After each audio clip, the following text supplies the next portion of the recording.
Hi friends, ఈరోజు నేను నిమ్మకాయ పులిహోర చేద్దాం అనుకుంటున్నాను. అంటే నాకు సింపుల్గా అయిపోయేలాగనమాట. ఎక్కువ టైం లేకుండా త్వరగా అయిపోవటానికి ఈ నిమ్మకాయ పులిహోర చాలా ఉపయోగపడుతుంది అన్నమాట, ఒక రెసిపీ లాగా. ఈరోజు మా ఇంటి నుంచి మా అమ్మ పిన్ని వాళ్ళు వస్తున్నారనమాట. ఇప్పుడు ఈస్ట్ గోదావరికి. నేను వైజాగ్ వెళ్ళబోతున్నాను ఈరోజు. ఇప్పుడు నేను నిమ్మకాయ పులిహోర ఎలా చేయాలో చూపిస్తాను. చూడండి. ఫస్ట్ ఇలా కళాయి పెట్టుకొని అది వేడయ్యాక కాసంత నూనె వేయాలి. అప్పటిలోపు పక్కన వేడిగా వండుకున్న రైస్ని రెడీ చేసుకున్నాం కదా, ఇలా కొంచెం చల్లగా అయ్యేలా చూసుకోవాలన్నమాట. దానికి తగ్గ ఏమేమి కావాలో ఐటమ్స్ చూద్దాం. కాసంత పసుపు, నిమ్మరసం, కొంచెం రుచి సరిపడగా సాల్ట్, ఇవన్నీ పచ్చిమిరకాయలు, మినపప్పు, ఆవాలు, జీలకర్ర, కరివేపాకు, జీడిపప్పు. అది ఆప్షనల్, ఉంటే వేసుకోండి, లేదంటే లేదు. ఇవన్నమాట. ఇప్పుడు కళాయి వేడయ్యింది కదా,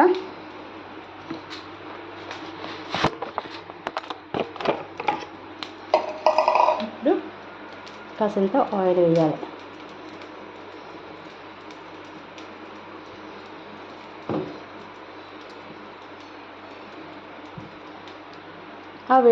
ఆ ఆయిల్ వేడయ్యే లోపల ఈ రైస్లోకి ముందుగా మనం నిమ్మకాయ రసం తీసుకున్నాం కదా, దాన్ని వేసేయాలి. ఇలా దాన్ని ఫుల్గా మంచిగా కలుపుకోవాలి.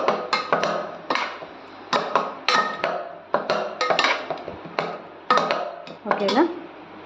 ఇప్పుడు ఈ ఆయిల్లో ఫస్ట్ ఈ పచ్చిమిర్చి ఉన్నాయి కదా, ఈ పచ్చిమిర్చి, తర్వాత ఈ పచ్చి శనగపప్పు, నెక్స్ట్ ఇంకా అన్నీ కూడా అలా మొత్తం వేసేసుకోవాలి. ఇంకా నాది కొత్త ఛానల్ కదా, ఇంకా నేను బాగా పికప్ అవ్వాలి. ఈ వాయిస్ రికార్డు వెనక ఇవ్వటం అవన్నీ కూడా నాకు ఇంకా తెలియదు, నేర్చుకోవాలి. ఇంకా 2 days అయ్యింది.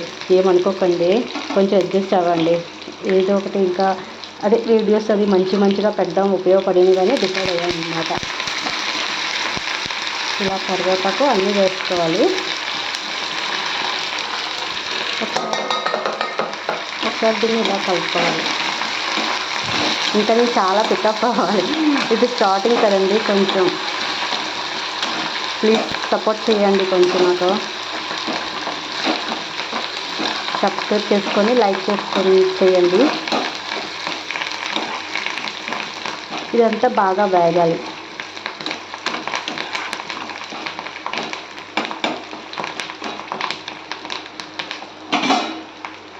ఇది కొంచెం ఫుల్ సౌండ్ పెట్టుకొని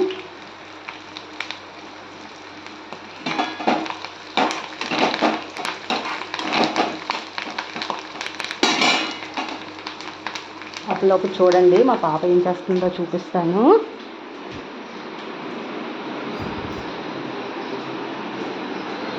స్నేహ, హాయ్ స్నేహ, స్నేహశ్రీ, ఆకలేస్తుందమ్మా.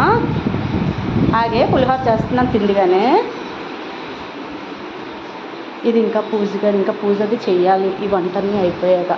ఈవిడ మా అత్తయ్య గారు. మా అత్తయ్యకి కొంచెం హెల్త్ బాగోదన్నమాట, ఏమీ తెలియదు ఆవిడకి. ఇవన్నీ రెసిపీస్ అన్నీ చేస్తాను ఇంట్లో వంట. ఇదిగో చూడండి, ఇది కొబ్బరికాయ మామిడికాయ పచ్చడి, ఇది రైస్, ఇది పప్పు టమాటా, ఇది రసం, ఇది కర్డ్. ఇవన్నీ కూడా అన్నీ రెడీ చేస్తాను. ఇంక ఈ నిమ్మకాయ పులిహోర కూడా అయిపోతే నేను హాయిగా ప్రశాంతంగా దేవుడికి పూజ చేసుకోవచ్చు. అప్పుడు మా అమ్మ వాళ్ళు కూడా వచ్చేస్తారు. ఆల్రెడీ వాళ్ళు ట్రావెల్లో ఉన్నారు, కారులో ఉన్నారు. ఇలా వేగుతున్నాయి కదా, అప్పుడు ఏం చేయాలంటే మనం ఈ పసుపు ఉంది కదా, కొంచెం ఇందులోనే పసుపు వేసుకోవాలి. ఇలా ముందుగా ఇందులోకి వేసేసుకుంటే బాగా కలుస్తుంది అన్నమాట. అంటే రైస్ మొత్తానికి కలుస్తుంది. కాసింత ఉప్పు రుచికి సరిపడా. సరిపోతుంది. చాలకపోతే లాస్ట్లో మళ్ళీ వేసుకోవచ్చు.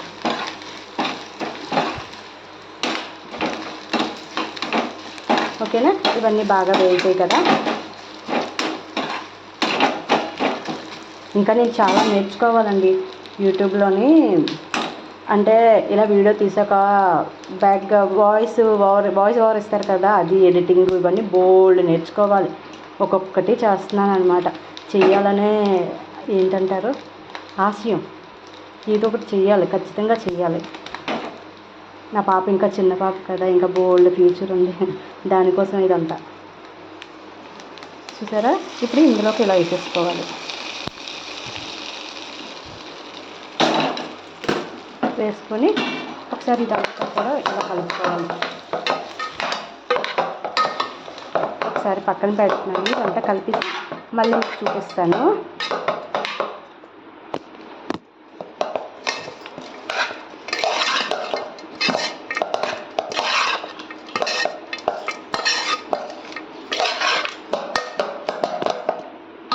చూసారా, ఇది ఫైనల్ లుక్ అన్నమాట. నిమ్మకాయ పులిహోర చాలా ఈజీగా అయిపోతుంది, చాలా ఫాస్ట్గా ఈజీగా అయిపోతుంది. మా పాపకి చాలా ఇష్టం నిమ్మకాయ పులిహోర అంటే. ఇప్పుడు పెడతాను చూసారా ఎంత ఇష్టంగా తింటుందో. దాన్ని పెట్టేసి ఇప్పుడు నేను దేవుడి దండం పెట్టుకుంటాను. పూజ ఇంట్లో పనులన్నీ అయిపోయాక అప్పుడు ప్రశాంతంగా హాయిగా పెట్టుకుంటే పీస్ఫుల్గా కూడా ఉంటుంది. నాకు బాగా ఇష్టం అలాగా. ఓకే, నిమ్మకాయ పులిహోర రెడీ అయిపోయింది.